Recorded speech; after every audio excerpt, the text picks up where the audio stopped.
There's no easy way to find out that your wife has been with another man, but believe me, some ways are more painful than others.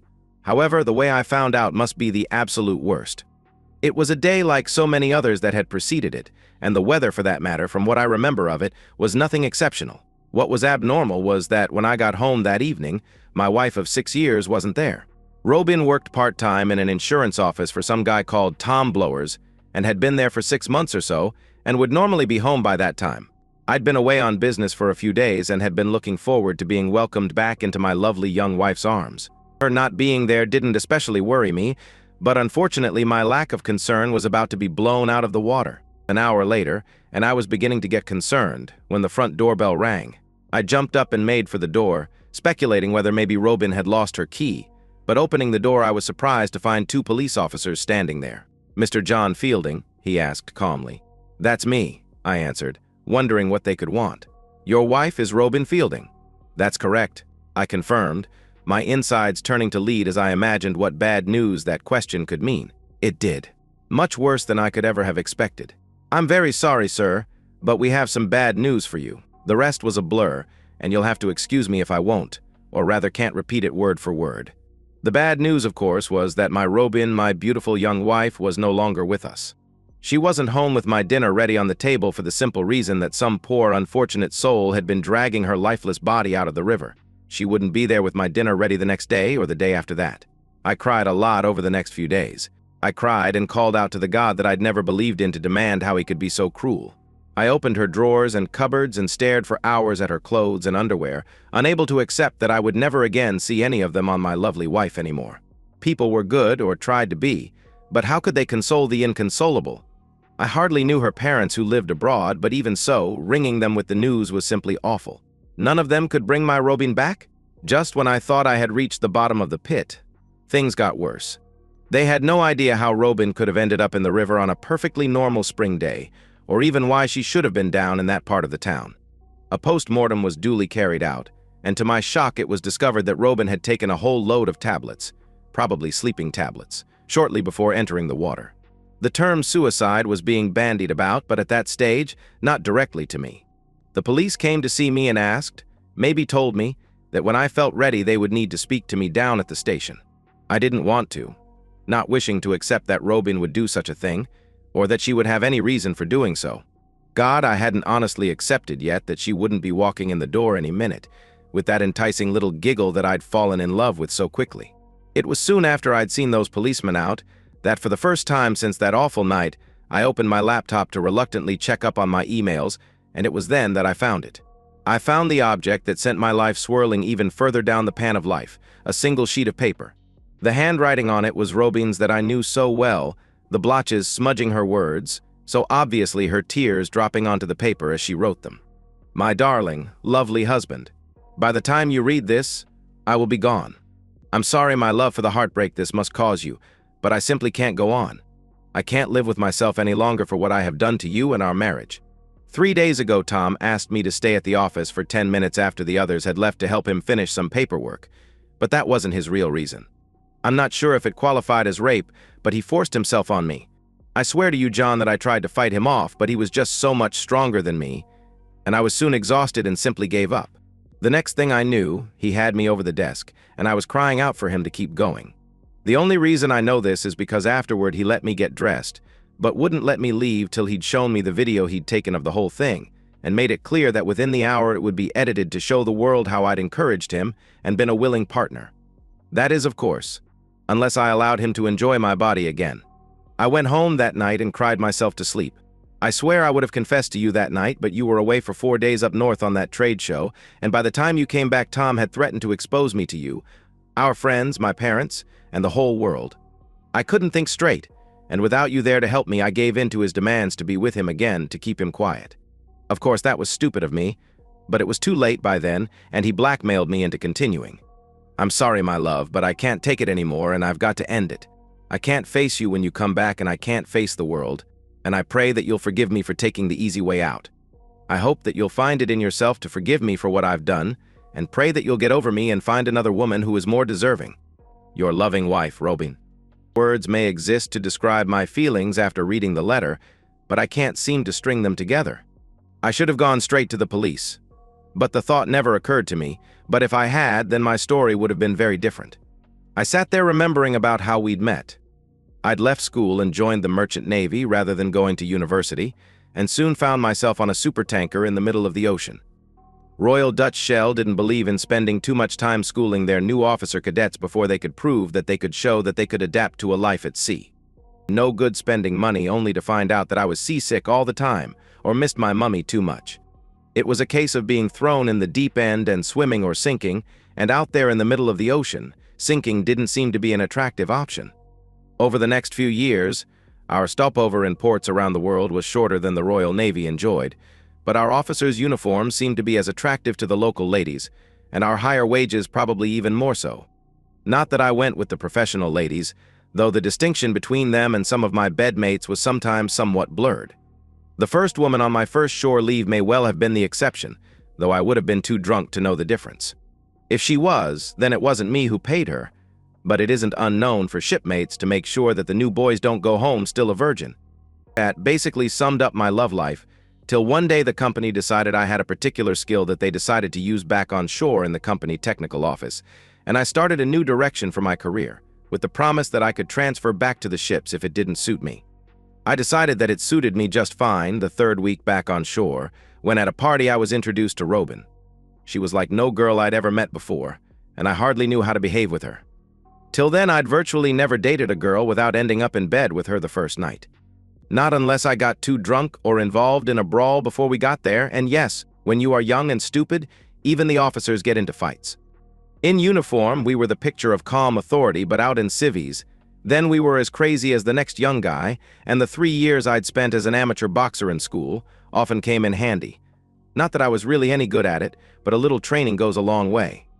But Robin was different from other girls I'd been with, and I swear that it was her who dropped the first hint that maybe after 4 weeks we should be moving on in our relationship, as she put it. So move on we did, and a year later we tied the knot. 6 more years later, and the knot had been suddenly and cruelly severed, and wiping my tears away, I decided that someone was going to pay, and there was only one person who could pay for taking my Robin away from me. I should have gone to the police, but as I've said, I didn't, but found myself pushing open the door to that bloody insurance agency, with little memory of how I'd got there. Brushing aside the questions of the receptionist, I charged through the door into Tom Bloody Blower's office and confronted him. "You bastard!" I shouted at him. "Mr. Fielding," he gasped back, leaping to his feet and keeping the desk between us. "We're all so sorry to hear about your wife." "Sorry," I queried angrily. "You murdered her." "Now look, Mr. Fielding," I think. "Never mind what you think I interrupted him. You were blackmailing her, you bastard." "Rubbish," he shouted back at me. "I've got proof." "You can't prove a thing," he glared back at me, removing, if there was any doubt at all, that Robin's letter was the truth. "Wait till the police read this then," I screamed at him, holding Robin's letter up in front of his face for him to read. "The stupid bitch," he snapped, only having time to read the first few lines, at which point something inside me snapped. Tom was bigger and heavier than me, but not by much, and unlike him, I had learned to scrap in some of the roughest ports in the world, and he probably hadn't swung a fist in anger since he left school. I chased him round the desk, Tom trying to keep it between us, till he thought he saw a chance to surprise me. The punch was so long coming that I could have ducked easily, but I didn't even bother. His punch landed, but before he had a chance to prepare another, I'd hit him 4 or 5 times, knocking him to the floor. In my haste to inflict further punishment, I shoved angrily at the desk to get at him, only managing to upturn it on top of him. The bugger scurried behind it, trying to protect himself from the flurry of punches and kicks I rained down on him, screaming in frustration that I couldn't get at his face to kick his teeth into the back of his skull. It may have been the noise, it may have been the angry way I pushed past the receptionist, and possibly there was a squad car nearby, but the next thing I knew the boys in blue were dragging me off the bloody mess below me, apparently tasering me when in my fury I turned on them as well. I woke up in prison aching all over, surprised at my own violence but not regretting it. I hoped I had killed him whatever the consequences, and vowed that I would one day when I discovered that I hadn't. For the first time in my life, I discovered what it felt like to really hate someone. It wasn't a pleasant experience, but maybe in some strange way, it eased my pain of losing my wife. The brain only has a certain capacity for emotion, I suppose, and the sorrow that had so dominated me had to make room for the hate that I then had. Tom was in the hospital pretty badly beaten up, and I knew that I'd probably have to pay for that, but with the evidence I had of his blackmail, then he would suffer even worse at the hands of the court. That thought allowed me to settle down a little, until another suddenly hit me like an express train. My evidence. Where was it? In my haste to go and smash his face in, it hadn't occurred to me to make a copy of Robin's letter, and when the police had dragged me out from Tom's office, then what had happened to it? I convinced myself that justice would prevail and that the letter would turn up, but it simply never did. The state that Tom had been in, then it was doubtful that he'd been able to dispose of it, and the receptionist denied having seen it when questioned by the police. I pleaded and came to tears, trying to persuade the law to pursue the matter, but alas, to no avail. What it came down to was my word against his that the letter even existed, and the mindset I was in, my sanity must have been under some suspicion. I'm pretty sure the investigating officer deep down believed my story, but without evidence, even I had to accept in the end that the case was dead in the water. Not so in my case. I'd given Tom a thorough beating, and when asked if he wanted to press charges, he went for it. Not content with being responsible for my wife's death, he now wanted revenge on me. Not only that, but his solicitor opposed bail for me while I awaited trial, telling the court that his client was afraid for his safety if I was let out. He was justified, of course, though it wasn't so much his safety, as his life he should have been worrying about, and when bail was refused, my hate just about went off the scale. The court case could have gone worse, all things considered, and I think I smiled for the first time in months when Tom limped up to give evidence, the marks that I'd put on him still evident. He avoided looking at me throughout his questioning, while my glare in his direction never wavered, and I did wonder if that affected some of the jury. The prosecution brought up the fact that I'd done some boxing and made it sound as if I'd been a professional or something, and that I was a dangerous man out of control. My guy pointed out that it had been at a low level when I was at school and had no bearing on the case. My thoughts were that if my boxing was a problem, then they should have been concerned that I'd played soccer as well, because for sure I'd done him more damage by kicking him than with my fists, since he'd been hiding under that desk. The other thing that went my way was when my brief asked Tom if he thought I was justified in attacking him after blackmailing my wife and causing her suicide. "Objection," shouted out the prosecuting brief, and the good judge, quite correctly, unfortunately, allowed it, telling my man to be careful what he said and instructing the jury to ignore the question. "Okay," my guy continued, facing Tom. "Accepting that my client thought that you were blackmailing his wife, then do you think he was?" Which is as far as he got before there was another cry of objection, Your Honor. It took a good 10 minutes to regain quiet in the court, with another instruction to the jury to ignore my man's words, and a pretty firm telling off for him as well. The prosecutor demanded a recess, but the judge refused, giving him a hard time also, a mild hint that he believed the blackmail accusation, even though he couldn't allow it to be aired in his courtroom. When it came to my turn to give evidence, it all started over again. When asked why I had beaten my late wife's employer up, and yes, my man phrased it that way, it gave me my chance to say my piece, but choosing my words carefully. After my wife committed suicide, I started hesitating and looking straight at the jury to make sure they took it all in. I found a letter from her telling me why she'd done so. The prosecuting brief leaped to his feet, but was beaten to it by the judge, who waved him to sit down, warning me to be careful what I said, and asking where this letter was now. "I left it in Blower's office when I went to beat him up for what he did to my wife," I replied, the judge waving down the other side's guy as he leaped to his feet again. "Mr. Fielding," he lectured me sternly, "I've warned you to be careful what you say in my court. How can I answer the question honestly if I'm not allowed to talk about that bastard raping my wife and then blackmailing her and causing her to commit suicide? I managed to get in before the court erupted again. Shouts of objection and order in the court rang out, and this time everyone seemed to leap to their feet, even a couple of the jurors standing up and shouting to add to the confusion. This time it was my guy who asked for a recess, and I think it was with relief that the judge granted it, ordering the two lawyers to his chambers immediately. I was never privy to what was discussed between the three of them, but before the case resumed later that afternoon, I was warned by my brief that though the prosecution was a certainty, I'd had my day and I should keep my mouth shut, and it would go well for me. Sure enough, I wasn't recalled to the stand, and the whole thing was wrapped up pretty quickly. The judge clearly directed the jury that whatever justification I might or might not have had, that my admitted attack on Blowers was a criminal offense. They went out to consider, and were back in no time at all with a guilty verdict but a recommendation for leniency. The judge duly gave me 3 months, which disappointed me till he pointed out that I was now a free man, having already spent that time in prison on remand. The papers and local news channels picked up on it, and I kept my head down, having been warned that any inappropriate remarks by me could end up with me back in front of the judge. The innuendo, however, was rife, and though it didn't last long as a news interest, Blower's reputation was in tatters, and his business failed within 6 months.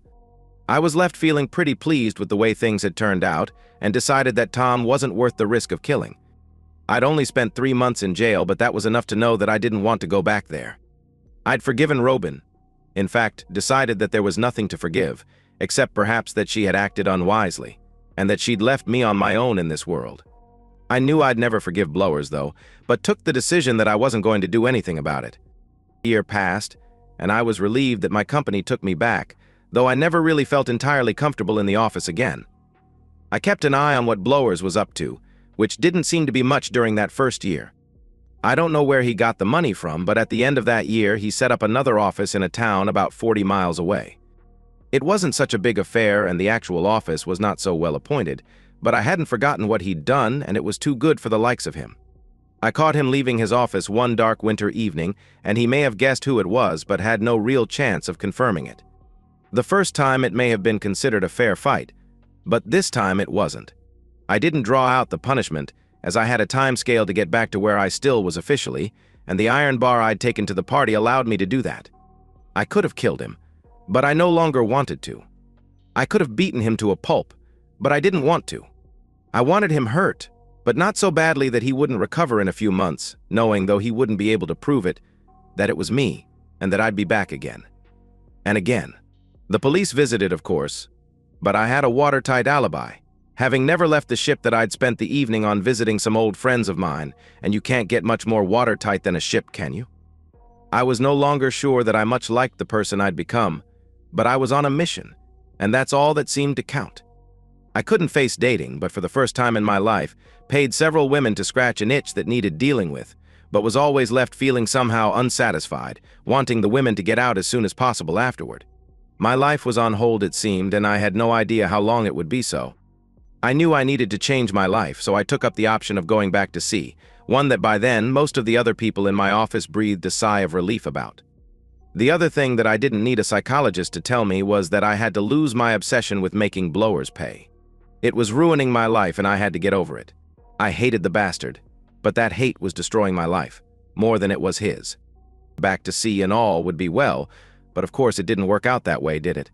It was a few days before I was due to embark, off on my way to Kuwait for the 4th time that year, when it happened. Purely by chance. When walking down the street, I virtually bumped into him. "You bastard," he growled, standing there just 3 feet between us. "Get lost," I threw back at him, backing off as he advanced on me. "You're going to pay Fielding," he threatened, and suddenly all my good intentions disappeared as if by magic. I had him. I had him where I wanted him, and he had no idea. I had him, and I was going to take the absolute best advantage of it. He took a swing at me, and I ducked somewhat clumsily, checking around to make sure that there were plenty of witnesses around us to confirm what was happening. That it was him making an unprovoked attack on me. He aimed another badly aimed punch at me, and this time I allowed his fist to graze my chin, exaggerating the effect by staggering backward, my boxing days, limited though they were, coming back to me. Again, he leaped forward at me, another swing catching me somewhat unprepared and snapping my head back. Fuck! That one hurt. Almost automatically, I released a straight left into his face, feeling something break under my fist, followed by a right aimed at his unprotected chin as he staggered back. I missed. I aimed too low and missed his chin by a good few inches. I missed his chin and smacked right into his throat, feeling his Adam's apple crush under the force of my punch. He crumpled. I moved in to beat the hell out of him, but he crumpled into a heap before me, clutching at his throat and coughing awfully. I lined up to give him a kick where it would hurt most, but stopped, breathed in deeply, and stepped back from him. He wasn't worth it. Not while there were so many witnesses around to recount what had happened. Now it was my turn. An hour later, I was in the local police station, swearing out a complaint with the names and addresses of 5 people who had witnessed his unprovoked attack on me. He was going down. This time it was Bloody Blowers who was standing there in the dock, and me in the witness stand. It was a lower court with just a magistrate rather than a judge, mainly because neither of us had ended up in hospital. I'd sort of hoped for a life sentence with hard labor, chained up in a dungeon in the Tower of London, but had to settle for a 3-month suspended sentence. Not really much of a surprise, to be honest. Might not seem much, but it was somehow a salve to my anger, and even if it didn't make my hate disappear entirely, then my pressing need for revenge at least receded. I started to tell myself that though he had caused my wife to take her own life, then he hadn't meant it to end that way. I even began to blame myself for not being there that night when she came home, and so wasn't there for her to confess to. The only thing I didn't query in my mind was that none of this was Robin's fault. Her memory was sacrosanct. I wasn't doing this for him, but myself. I knew that my hate was consuming me, and that if I was going to get on with my life and climb out of the bottomless pit that I was tumbling into, then I had to do something. In desperation, I even went as far as going to see a counselor. Not one of your expensive, highly qualified, psycho-shrink types in a fancy office, but just some pretty ordinary everyday guy with a lot of experience of life, a good listener, with some plain, sensible, and sometimes bloody obvious advice to offer. The main advice he offered me was that I couldn't simply hide my grief and hate away, but that I had to confront it. In order to confront it, then I had to forgive blowers. If I couldn't, then I would carry on being a very unhappy man, and my life wouldn't be worth living. Till I got rid of the hate, then I wouldn't be able to go through the grieving period, as I have to. He suggested, and I took on board, that in order for it to work, my forgiveness had to be known to blowers, and the best way to do that was to confront him and forgive him to his face. Not easy, I know, but this counselor fellow was pretty convincing, and it was perhaps the only way forward, as unpalatable as it might be. So that's what I did, and it did work perfectly. 100%, you might say. The point is, though, that it didn't work out quite in the manner that the counselor thought it would. It took me 3 days to track him down, his second agency having failed when his license was revoked, now that he had a criminal record. I discovered him working in an office for some car insurance specialist, filling in claim forms or whatever. He didn't want to meet up with me, of course, but I convinced him otherwise, and I eventually got to meet him on neutral ground, in a local park. We sat either end of a secluded park bench, eyeing one another nervously, both wanting to get this meeting over and done with. "So what's this meeting about, Fielding?" he demanded. "I forgive you," I blurted out, nearly choking on my words, but desperate to say my piece and disappear. "What?" he spluttered in surprise. "I forgive you," I repeated, the words even harder to say the second time. "I know what you did to my wife, but I forgive you." "Why?" he asked. "Because I need to in order to move on," I told him, though even as I spoke the words, suddenly I knew that this wasn't going to be the magic solution I was seeking. This just wasn't going to work. "But I forced her," he smirked at me. "I bloody near on raped her that first time." "I know," I forced myself to say, gripping the arms of the bench to prevent myself from assaulting him. "Believe me, Fielding," he laughed out loud. "She wasn't even good in bed." Later, much later, I convinced myself that it was all his fault and that he'd really said the wrong thing at the wrong moment. His words made me see red, and the original purpose of this meeting was forgotten. I had a couple of cuts on my face afterwards, so he must have made some effort to fight back, and I have vague memories of him begging for mercy. I can recall the satisfying feeling of my fist breaking something on his face for the second time since our conflict began, and of his screams as I kicked the bastard repeatedly. I can't remember very much more, not even of walking away and leaving him there. I remained in a bit of a daze till that evening when I climbed up the gangway to my ship, outbound for Saudi Arabia. If I'd thought about it, then I should have been surprised that I even made it as far as the ship without being picked up by the police, but make it I did. Not only that, but I was never once interviewed or even contacted about Tom Blower's murder. Yes, that's right. You heard me correctly. Blowers wasn't an important guy, but his murder made the headlines. Not because of him, but initially due to the man that they arrested for killing him. Mike Jones was his name, and if that name is familiar, then it's because he was a pretty well-known local hoodlum, involved in all manner of minor and not-so-minor scams and crimes in the area. What I didn't know, but what became clear, was that a certain Mrs. Jones worked at the insurance company in the same office as Blowers, and that he was up to his old tricks again, and Mr. Jones took exception to it. When I first heard the news on board ship that night, that a body had been found in the park with a bullet wound in his head, then I assumed that the press had simply got it wrong again. When it became clear that they hadn't, then I was, to say the least, shocked.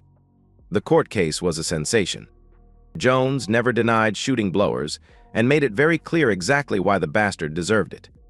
But the case was thrown into confusion when a medical expert claimed that Blowers was possibly already dead when Jones shot him, only to be disagreed with by another equally eminent gentleman of medical persuasion, who countered that such a claim couldn't be substantiated. Jones, for his part, understanding that he could hardly be found guilty of murdering a man who was already dead, came up with the plausible story that he'd gone looking for Blowers and followed him into the park. When he'd found him lying senseless in a pool of blood by the park bench, then in anger he'd put a bullet into his brain anyway. He also mentioned the other man he'd seen walking away from the scene in a hurry, to my surprise, describing him as a swarthy, foreign-looking geezer of about 5'6" and walking with a limp. Since I'm just over 6 foot tall with a fair, almost ginger coloring, and had no problems with my mobility, then his claims were certainly food for thought. Whether he'd made up the story about seeing someone, or it was simply his way of thanking me for doing his job for him by giving a false description, then I'd never know, but I sure was grateful. It certainly muddied the waters as far as the court case was concerned, and the press had a field day speculating who the mysterious other man was. Reports of sightings of the mysterious other man, as he became known, came from all over the country and set off a controversy about the wisdom of allowing so many immigrants to settle here. Meanwhile, Jones' charge was reduced from murder to manslaughter, and when this started to look dodgy as well, it seemed that the defense accepted the offer for him to plead guilty to aggravated assault and possession of an unauthorized weapon. He still got a 9-month sentence, but he could have been out in 5 if he behaved himself. Unfortunately for him, he didn't, but that is another story that had nothing to do with me. So that left me not knowing whether I'd killed Blowers or not, and that was fine with me. I'd sort of kept my promise to myself that I'd kill the bugger one day without feeling that I'd become a murderer. My lovely Robin was avenged, and my hate had no target left, and so, almost casually, disappeared. As the counselor had predicted, going to tell him of my forgiveness had worked out perfectly, just not in the way he'd predicted. And me? Well, I stayed on the ships for a few years, and even got my master's mate's certificate. I wouldn't claim that I had a girl in every port during those years, but I did have a small but select list of telephone numbers of young ladies who were normally very pleased to see me. Eventually, my services were again sought back on shore, and by the time I retired, I ended up as assistant director of operations, which pleased my wife no end. That's right, I found myself another special woman that I could give my love, and with enough time for us to produce 2 lovely children. They became the center of my universe, but even so, just occasionally my mind would wander back to Robin, and how things might have turned out so differently if her life hadn't been wasted so early. I couldn't help it, but couldn't deny that sometimes, just occasionally, in the privacy of my own mind, though I loved my new family, I still missed Robin terribly, and deep down somewhere, always would. And that's the end of today's story. If you enjoyed it, please give this video a thumbs up and drop a comment below. Your support helps the algorithm push my content further. If you're new to the channel, don't forget to hit that subscribe button. It really helps me keep creating more stories for you. Thanks for watching, and I'll see you in the next one.